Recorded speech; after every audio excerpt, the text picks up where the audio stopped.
Hey there, YouTube. George here. Hope you're well and happy. Let me just fix my lights here. Now, we are going to start into the motor. What I want to do is I want to fully go through all the components that I have and measure everything. I measure the bores, measure the pistons, measure the rings, cams, basically measure everything I have and put an engine together using the least worn components that I have. Now this is a power screen engine, power screen. But the head has Gixxer cams in it, 1127 cams, and the head has been done and the whole lot. I showed that ages back, so I know the head's okay, but we'll measure the cams anyway, and have to get all the new shells for the big ends and the mains, so that's not going to be cheap. Like, you know, I have a lot of people saying, well, why don't you just buy a Bandit 12 engine or whatever and put it into it? Yeah, I could do that, but again, you're buying, especially here in Ireland, like a Bandit 12 engine at the minute is anywhere from 700 to €1,000, depending on what you get with it, and it's an unknown entity. You don't know what's in there. You know, so yes, this is a more expensive route. But at least you'll know what you have at the end of it. You'll know everything is new. You'll have the full history of it because you'll be doing all line changes and stuff like that. So you know exactly where you're going. But what I want to do in this video is I want to make an engine stand that I can mount the engine on this. Now I'm actually going to make two of them. Reason being, I want one that will hold the top casing upside down. So for when you're putting all the engine together and putting in the gearbox and all that, that everything is, you know, it's up off. I'm going to build it on this platform. And then the other one will hold the engine right way up, about 6 inches or so off the ground. And yeah, I'm not going to go fancy with these. Engine stands because I'll be using them to paint the engine as well. So there's no point. And yeah, let's get on with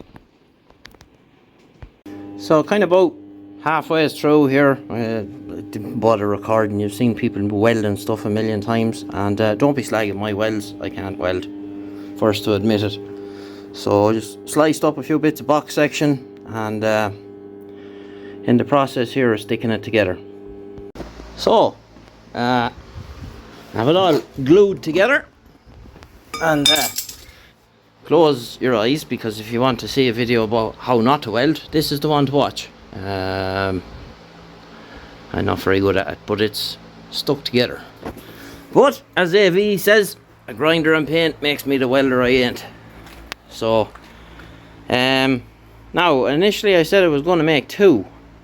So because I figured out if I just made a couple of extensions, which is what I've done here. Let's see, can we get the light a bit better? There we go. So I have a couple of extensions here, and that allows me to hold the engine in it right way up. Yes. Interesting. So that's that done, and I have some threaded bar. I got some threaded bar. It's out in the car. I have to go out and get that now and put it into it. And what I'll do is I'll put it in it the other way up. And yeah, we'll give this place a bit of a tidy up tomorrow, and then we're good to go at starting to measure up all the stuff we have. So I'm quite pleased with that now. Yes, the welding's crap. Okay, I never professed to be a welder. It's stuck together, as the fella says. And sure, isn't that all you want? And yeah. So, quite pleased with that now. In other news, we've done a couple of other little bits with it. We go up the front here. We added in this brace here. This brace goes back up and mounts to where the ignition would go. I'm not putting ignition there, so I don't need it, which was a handy place to mount the horn. And as I said before, we'll probably end up getting a big horn out of a car. It'll be louder. So, and that also acts as a steady, so it stops any of this moving about. We'll rubber mount it all when we get that far. What else did we do?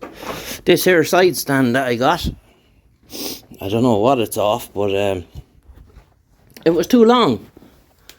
So we sliced about 25-30 mil out of it and welded it back together and done a bit of shaping and stuff. So we're quite pleased with that now. All little baby steps. Baby steps. I get this subframe done now, I'll be right. Hint hint, Damien, if you're watching. Hint hint. Yeah, so there we go. Anyway, I'm gonna fire this engine into this the other way around and put a bag over it. So that's it for this video, and we'll get you the next time. All the best.